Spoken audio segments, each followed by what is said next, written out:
Hola a todos y a todas. Bienvenidos a Miners Toolbox, el espacio donde exploramos los desafíos más urgentes de la industria minera.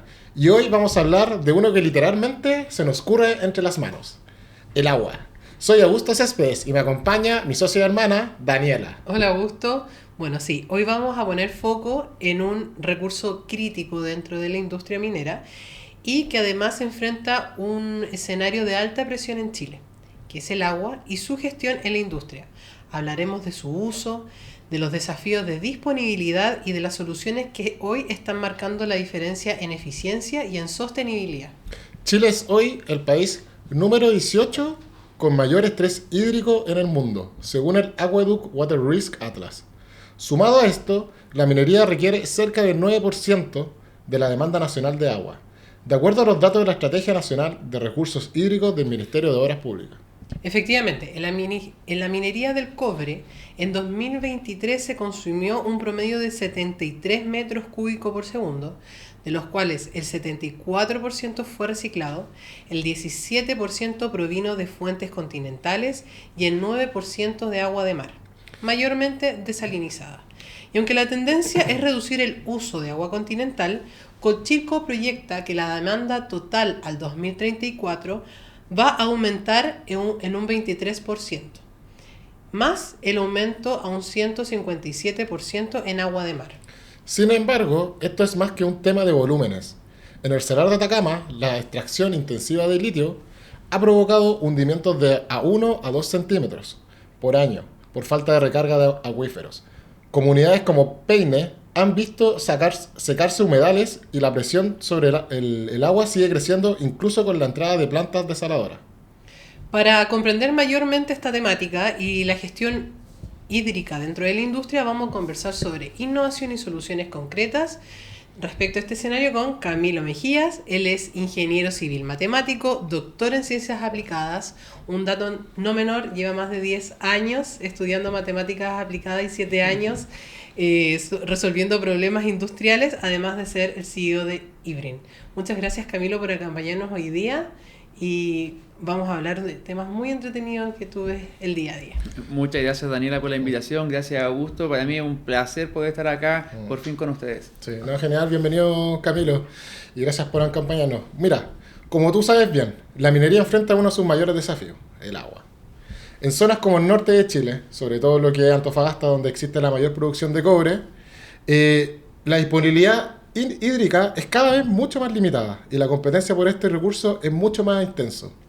¿Cuál crees que es el principal error o que podríamos hacer mejor cuando hablamos de gestión del agua? Bueno, básicamente el agua es complicado, pero además es el corazón de la minería. Después del mineral, después de la beta, para poder extraer el mineral no se necesitan más camiones o más dólares, se necesita más agua. El agua es la que nos ayuda a poder moler todo esto, el agua es la que después nos ayuda a poder hacer una separación, ya sea en flotación o a través de sulfuros, y el agua es la que después nos ayuda a poder revitalizar cada uno de los procesos. Entonces, cuando trabajamos sobre finalmente el tema de la industria, lo que tenemos que hacer es dónde podemos reciclar mejor el agua. Y si es que la industria minera fuese un cuerpo humano, el riñón de la minería se llaman los espesadores de relave. Este es el último punto antes que terminen depositado con el resto de lo que no era cobre en los tranques de relave. Entonces, donde tenemos que recuperar y reciclar la mayor cantidad de agua, y es donde más barato es en los espesadores de relave para recircularla. Aquí, si recuperamos 1 metro cúbico o 1 tonelada o la unidad de medida que queramos, cada metro cúbico de esto no solamente es sacar menos agua de un acuífero, significa poder producir más cobre. Esa es la importancia que tiene el agua en la minería, sobre todo en las zonas desérticas. Sí, sin duda alguna. Oye, Camilo, bueno, Ibrin nace en Concepción. Sí. Y podemos encontrarlo hoy en día con sus soluciones en Chile, en Perú, en distintos países. Cuéntanos un poco cómo nace esta empresa y qué soluciones son las que hoy ofrece. Mira, Ibrin nace con la idea justamente de poder recuperar el agua para la industria minera. Nos dimos cuenta que también en otras industrias el agua es igual de importante y que también requiere gestión, requiere modelos matemáticos y eficiencia. Y básicamente lo que nosotros hacemos son implementar tecnologías, implementar modelos matemáticos que ayuden a entender lo que sucede, el comportamiento y poder aplicar eficiencia hídrica. puede sonar súper sencillo. La complejidad en esto está en que muchas veces los datos no existen. Claro. No hay información. Yo puedo ver el agua, pero no sé cuánta agua tengo. Yo puedo ver que el agua está turbia, pero no sé qué tan turbia está. Y los sensores que implementamos no son del todo confiables. Cuando vamos a trabajar con su data, nos damos cuenta que no la podemos utilizar. Entonces, al final del día, o tenemos data para la estadística, que sería el mejor de los casos, o tenemos data que no nos sirve. Pero no tenemos data para tomar decisiones. Entonces nosotros creamos una tecnología para poder monitorear finalmente los caudales, medir su turbidez, saber cuánto floculante echarle al relave para ver si esto sedimenta o no sedimenta, pero poder tomar decisiones en caliente, decisiones operacionales, Claro. y no solamente decisiones estadísticas. ¿Y ahí cómo ha sido recibida dentro de la industria? Porque tú trabajas con distintas mineras. ¿Cómo ha sido recibida estas soluciones que ustedes ofrecen? Mira, es un problema que básicamente en la industria gusta mucho poder dar este enfoque. Nosotros dentro de nuestras presentaciones inclusive siempre mostramos algunas fotos que hemos tomado nosotros mismos parado arriba de un espesador en cómo se toman las decisiones, y por mucho que tengamos millones de dólares que nos cuesta un espesador o los miles de millones de dólares que nos cuesta una planta de procesamiento de minerales, el espesador, cuando tú te paras arriba del espesador y estás caminando por estanques gigantescos que son del tamaño de un estadio, la persona para tomar decisiones le mete una botella de Coca-Cola o algún tambucho, lo mira al sol y dice, sí, estamos más o menos bien. Está bueno. Sí, entonces, ahí tenemos a lo menos un pequeño margen de eficiencia que podemos mejorar, y cada uno de estos % en realidad cuesta millones de dólares. Entonces, y ese dolor les duele a todos. Entonces, cualquier estrategia que sea enfocada en poder entender cómo funciona mejor esto, siempre es bien recibida, y con eso se nos han abierto mucho las puertas, tanto acá en Chile, mucho en Perú nos quieren bastante, y así como también en la mayoría de todos los países mineros que nos podemos encontrar desde Canadá hasta acá. Oye, Camilo, ¿y tú has visto un avance desde que tú entraste a la industria, en este caso, a desarrollar soluciones? Si bien, obviamente, siempre cuesta adoptar el cambio, pero ahora que ya más tiempo trabajando en esto, ¿cómo tú has visto la industria? ¿Existe una mayor preocupación? Bueno, ustedes leyeron datos específicos de cuánto es la recuperación del agua y que se está recirculando, el reciclamiento del agua. Ese dato Cochilco lo adoptó recién en el 2017-2018.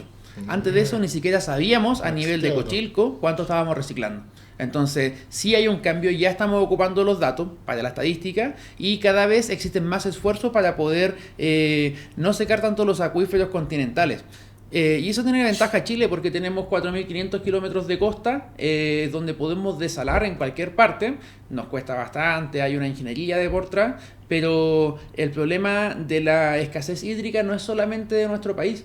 Existen lugares como en la mitad de África, por ejemplo, en República del Congo, o inclusive en Estados Unidos, en Arizona, que es donde más cobre tú puedes sacar en Estados Unidos, que está tan lejos de la costa que no puedes desalar.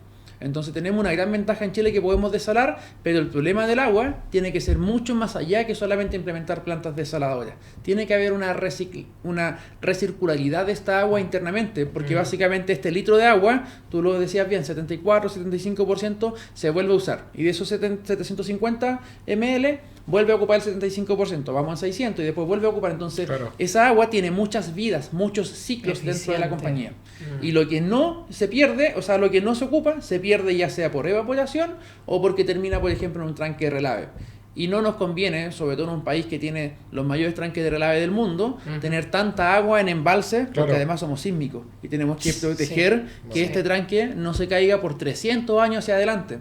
Y poder proteger una represa 300 años es un desafío bien interesante. Pero existe. Y esas actualmente. Y con la tecnología hoy en día podríamos reducir significativamente el contenido de estos embalses. Hacia ahí están aportando todos los desarrollos tecnológicos, y nosotros también, para poder hacer que el agua no se vaya al tranque de relave, sino que se vuelva a recircular dentro de la faena. Mira. Qué importancia. Sí. Oye, y en términos regulatorios, ¿tú has visto que ha existido un cambio en los incentivos para adoptar este tipo de tecnología o innovar en este tipo de problemática? Esa pregunta es difícil. Con sinceridad. Con sinceridad. Existen buenas intenciones para poder aportar todo esto. Sin embargo, el espesador de relave es el riñón. Entonces, aunque uno volvamos al cuerpo humano, quizás es más fácil ahí. Aunque uno dice que uno tiene que hacerse exámenes preventivos, se lo hace quizás una vez al año porque son obligatorios cada 5 años. Pero tú no estás abriendo tu riñón a cada rato para poder inyectar ya sea vitamina. No soy biólogo, así que no sé muy bien qué le inyectamos al riñón para que no le pase nada, pero no estás abriéndolo a cada rato porque tu cuerpo está operando a cada rato, no Claro. pasas por pabellón. No estáis pendientes. Entonces, implementar tecnologías que sean como abrirte a cuerpo abierto para modificar tu riñón, recubrirlo, hacer algo, no es tan común, porque es la operación. Entonces, Claro, la innovación en la minería está mucho más asociada a cosas cosméticas. Me puedo pintar la uña, me corto el pelo, me afecto un poco la barba, pero meterme adentro en la operación misma es muy, muy difícil poder hacer ese tipo de innovaciones tecnológicas en la minería. Y por eso también se dice que la minería en ese sentido va un poco más atrasada del rumbo tecnológico. Porque aunque tenga mucho dinero, la tecnología está mucho más enfocada en cosas cosméticas, afuera, lo que yo puedo hacer. Pero adentro, nosotros también tenemos un poco más de cuidado, inclusive de entrar a pabellón para arreglarnos un poco. Ahí podríamos decir que la cultura minera tiene que desarrollarse más. ¿Y cómo puede influir la inteligencia artificial, que hoy día es un boom, es un tema en aportar a que la minería, las grandes mineras se puedan abrir Claro. a este tema tan en específico, tan interno, como dices tú, de la operación? Mira, ahí hay dos temas, porque la inteligencia artificial pudiese ayudarnos bastante siempre y cuando tengamos datos que podamos confiar. Pero si para tomar una dirección, por ejemplo, inclusive tomar un trayecto en un Uber de un punto a otro, nosotros confiamos en que el Waze parece que ya es correcto. Claro. Pero hace 20 años nos hubiesen dicho, ¿sabes qué? Confía en tal aplicación de GPS, cuando no la tenemos tan probada, como que nos da un poco de temor. Entonces, cuando tenemos datos que nos den confianza, podemos optar y confiar en dejar que decidan por nosotros, a ver si podemos llegar a la hora o no, según lo que nos está diciendo el aplicativo, etcétera. Pero primero necesitamos datos de confianza, y eso en minería falta bastante. Existen muchos sensores, como les comenté, pero a la hora de ir a ocupar la información, nos damos cuenta que no son tan de buena data para poder trabajarlo. Entonces no podemos meter IA ahí. Oye, Camilo, ¿y ahí cómo es el rol del profesional? Porque las mineras tienen profesionales internos. Ustedes los asesoran, pero de manera externa.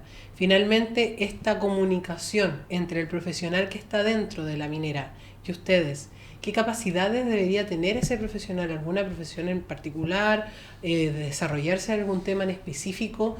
Para que haya una conversación en común, que se puedan entender, porque muchas veces tú puedes entregarle las herramientas, pero adentro tienen que aplicarlas a la larga. Si no saben aplicarlo, vamos a seguir igual. Claro. En ese sentido, ¿cómo es el rol? Más que una profesión, son cualidades o aptitudes de ese profesional. Que una es visión, la segunda es hambre, y la tercera es poder tener cierto riesgo, controlado por supuesto, pero adversión a ese riesgo. Atreverse. Claro. ¿Por qué? Porque básicamente, y este es un comentario que muchas veces se escucha dentro de las operaciones, es que, perfecto, para innovar y aplaudir estamos todos disponibles, pero para innovar y fracasar, donde el 90% de las cosas además en innovación fracasan, me echan a mí. Entonces, estoy dispuesto a poner en el 90% de las veces mi cargo a disposición para poder innovar por ti, porque finalmente tú vas a estar acá, pero yo voy a pasar. O sea, si tú sales, yo salgo. Entonces, si tú fallas, yo salgo. Claro. Entonces ese riesgo duele cuando ya tienes familia, cuando ya tienes una vida que depende de ese tipo de trabajo, y ahí es donde necesitas ir mucho más sofisticado para poder entregar una solución. De hecho, nosotros en minería no decimos que innovamos, nosotros vamos a, como dices tú, a asesorar, a prestar soluciones y a poder sugerir, ya sean cosas que están probadas, que están por otros proveedores o por otros contratistas que ellos conocen, que vayan a hacer meter las manos, pero no podemos decir que vamos a ir a cambiar todo adentro, porque cuando cambiamos todo adentro, pucha, nuevamente también. Claro, y salen las alarmas, o sea, el 90% de las veces me voy a tener que ir yo. Y ese es el gran problema de la minería para poder generar innovaciones que perduren en el tiempo. O sea, era como tú lo mencionas, existe un espacio gigantesco para poder innovar en minería, sobre todo en soluciones hídricas. Por ejemplo, si comparamos entre países Chile, Perú, México, tú que has estado en distintas partes, ¿cómo vamos nosotros liderando en este caso? Que somos el país que explotamos mucho más cobre a nivel mundial. Dentro de Latinoamérica. Dentro de Latinoamérica. Mira, tenemos la gran fortuna que aquí lo que se llama licencia para operar, si bien está bien vilipendiado, sobre todo porque muchas veces la permisología es un poco más lenta, entonces cuesta mucho llegar a obtener tu licencia, pero una vez que la obtienes no tiene muchas dificultades. Existen otros países, como Perú, como Colombia y muchos más, que la licencia para operar siempre está en vilo. Entonces, básicamente todos los esfuerzos de la minera tienen que estar enfocados en mantener su licencia para operar, ya sea en acuerdo con las comunidades, con el gobierno y con un montón de actores políticos que se encuentran asociados a esta licencia para operar. Como nosotros no tenemos este problema tan grande, si bien nos preocupamos mucho de la licencia para operar, por eso nos preocupamos de la sustentabilidad Claro. y de muchos otros factores que son muy importantes para que el ecosistema minero pueda vivir en paz. Además, tenemos un poco más de caja para poder avanzar en estas soluciones. Entonces, muchas veces, sobre todo nos pasa afuera, que si tú lo pruebas en Chile, estás habilitado para probarlo en cualquier parte del mundo.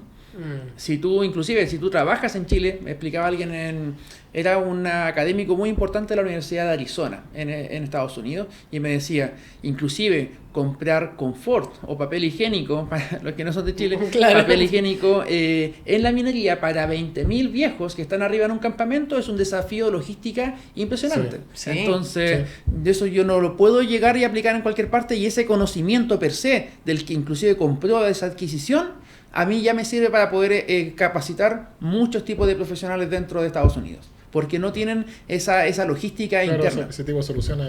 Exacto. Entonces, desde comprar el papel higiénico hasta poder hacer soluciones en el ámbito hídrico, todo lo que se prueba acá en Chile, el resto del mundo lo mira con muy buen ojo y después lo trata de poder adoptar para sí. ¿Cuál importancia es la relevancia de Chile dentro de la minería? Y siendo chilenos, bueno, lo que nos dedicamos a la industria lo sabemos, pero es muy importante que todo Chile lo sepa, toda la Claro. población chilena, porque siempre hablamos de que Chile minería, pero no llegan a darse cuenta de la real importancia y el prestigio que tiene el país a los ojos del mundo en cuanto a la minería. Y hablando de ese tema, se ha hablado mucho de quienes no comparten o no son parte de este ecosistema minero, que ven a la minería como un enemigo al momento de hablar del agua. Siendo que quienes consumen mayor agua dentro de Chile es la agricultura y no la minería. En ese sentido, ¿tú conoces datos más duros respecto a cuál es el agua que ocupa la minería versus lo que se ocupa dentro de Chile? Así como un dato muy rápido, es que claro, la agricultura puede ocupar hasta 3 veces más agua de lo que está ocupando la minería. Y la minería tiene la particularidad de que el agua la recircula. En cambio, la agricultura tú la riegas, la planta, después quizás te lo comes, la manzana, ¿verdad? Pero mucho del resto se queda finalmente en los campos donde tú estás haciendo los riegos. Y existe mucha tecnología a ver cuál es el riego más eficiente. Ahí tenemos países como Israel, ¿verdad? Que tratan de poder ser muy eficientes con su recurso hídrico. En cambio, la minería tiene estos estanques que les comentaba que son el riñón. Entonces, independiente de todo lo que haya ocupado, tengo un riñón en donde yo puedo salir a recuperar el agua. Claro, Ya- si se recupera al 100%, ¿no? Ya estamos hablando del ojo del viejo que agarra la botella y mira al ojo a ver cómo, Sí. cómo podemos hacer Pero esto no es menor, porque antes de este riñón de la minería para recuperar el agua, estoy hablando de una normativa, si es que no me equivoco en fecha, es antes del 2005, en Chile no era una obligación tener espesadores de relave, tú tenías emisarios submarinos. Ya. Entonces, básicamente, tú podías recuperar un poco y el resto no habían tranques, existen varios grandes, pero no era una obligación siempre. Entonces, tú podías botar todo esto hacia el mar y contaminaba ciertas zonas costeras, y afortunadamente la regulación chilena mejoró para que eso no suceda, y en ese sentido también nos volvimos bien líderes para poder hacer esta recuperación hídrica. Entonces, en la minería 2025, que estamos ahora, es muy muy distinta a la minería 1990 o inicio de los 2000 que nosotros vimos cuando éramos más pequeños, por ejemplo.